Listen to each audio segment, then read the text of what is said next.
Hello and welcome to another episode of Sports with Monga, and it's ended 3-0. Well, Rashford just can't stop scoring, it seems, and that's a good thing because it also surpassed his own record of most goals for the Manchester United shirt, like since he's worn a Manchester United shirt. He's now on 26 goals, his previous best of 24 in the 2019-20 season, where he plays 44 games and scored 24 goals.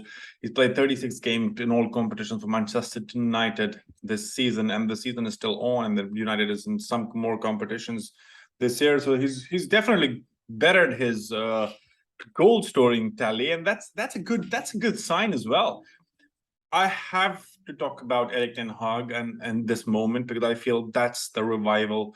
Finding the right gem, right player, right mentality with the support that he has around him to be able to score goals. That's what a striker needs. That's what a player needs to have confidence around him. It's not like, you don't want to feel pressure all around yourself and be like, if I don't score, then this team is not going to score. But then you have players like Bruno Fernandes, you have Iheanacho, you have Casemiro, who's come in, who's Fred, who's scored goals for Manchester United and have led games and kind of made them to finish as well with the defensive pairing of when we've seen Martinez play. I think Erik ten Hag has done a commendable job right now with Manchester United. As we have seen, there've been the doubts were there always. Manchester United is a huge club with the expectations that each manager has owned them, and it's just been so weird to kind of come to terms with this as well, right? It's not been easy for a lot of fans to realize that Manchester United is actually on a hot streak right now. They just can't lose, but it's a good thing. It's a really good thing. And that allows them to sit comfortably right now after Newcastle lost the game to Liverpool yesterday. It makes them sit really comfortably in third position. So that's the thing. Like that's. But then it almost is like Manchester United fans should not feel shy as well to talk about the fact that they could be in the they could be in the title battle as well. Why not? You've seen City drop points. You've seen Arsenal drop points. You've seen Manchester United as well hold on and not dropping points. And that's where it gets exciting and interesting. Currently, Manchester United, 24 games played at 49 points. Leicester City, 23 games played, 24 points. They are 14th. Manchester United third. That's how it's stacked with the clubs that played just now. But Manchester City 52. And Arsenal 54. It's not that far. It's a 5-point gap to the top of the table. If somebody at the start of the season would have told me that Manchester United will be 5 points away from the top of the table, I would not have believed him or that person. I would not have believed that person at all. There has been a turnaround that's led by Erik ten Hag. There is a battle happening right now on the management side of the takeover of the club and so on. But Erik ten Hag is so integral right now to the signings, to where they play. It's just been phenomenal. I'm so glad that this has worked. Of course, but it's just the mid-season right now. He's not had a full season with the club. He's not had a kind of full understanding of how this club will work going forward with his ideas and how he likes to play. But then what was pretty evident is his style of play is kind of working magic right now for Manchester United. You can see it from the goal as well. Like the first goal, of course, a beautiful kind of Rashford just kind of drilled it in. But then the third goal in my mind, the counter, which is so quick. Martinez gets the ball and Fernandes is like looking. And that's a typical Erik ten Hag goal. If you go back to Ajax and see a lot of goals, how they would have scored, Haller or Tadic, that's exactly how they. But then you have to commend Erik ten Hag for an amazing turnaround.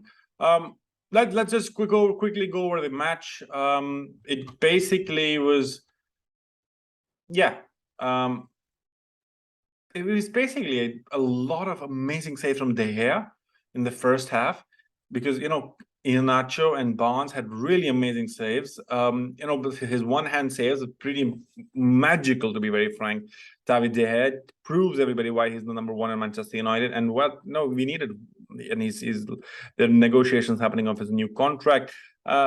But then after Rashford kind of scored in the 25th minute, it basically made The second half was pretty quick. Manchester United went for the kill right now. They scored immediately after the second half. They started. Rashford scoring a second goal. And Jadon Sancho comes out of bench and scores the goal to finish it 3-0 with a clean sheet as well. And that's really good. Manchester United are next playing the final, which was very good for United to win this game because they're playing the EFL Cup final against Newcastle on Sunday at Wembley, and Leicester will play Arsenal in the next Premier League game next Saturday at home. So there's a lot of good games. Manchester United right now in the final, so that's going to be very interesting to watch as well and see how that goes. But the game was pretty well poised. Leicester didn't make any changes. United made 5 changes after the game with Barcelona on the midweek. Casemiro is still suspended. Sabitzer wasn't started the game. Dalot, Lindelof, and Martinez were playing in for Varane, Van Bissaka, and Malacia, who were playing in the midweek against in the champions, in the UEFA, in the Europa League. Iheanacho was starting in front before Sancho, but then Sancho comes on and scores a goal. So that's how it's end. That's how the team were lined up. I feel that Leicester needs to, of course, everybody wants to talk about Manchester United right now, but Leicester have lost the way. They have some really good players who've become old, who've not been playing at their best potential, or have not had the chance to reinvigorate the class that they had to play, the class that they played with. Vardy has been very quiet. Barnes has been very quiet. Only players scoring are Maddison generally, and the pairing of Maddison has been and their and the Belgian midfielder, I'm forgetting his name, who was he on the bench? Tielemans, yes, Tielemans. They've been the ones in the goals.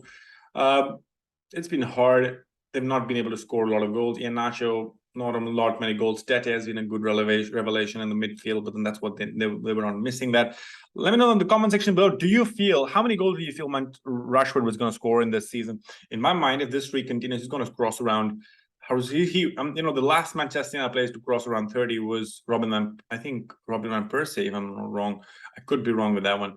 But then it will be interesting to see if he breaks around 35 goals in all competitions for Manchester United. A lot of games to be still played, a lot of goals to be still scored. Erik ten Hag is the way, is the future, and I'm really excited about it. Let me know in the comment section below, what do you think about the match? And what do you think about Rashford? How many goals will he score? Do like this video, do share, and do subscribe, and catch you in the next one.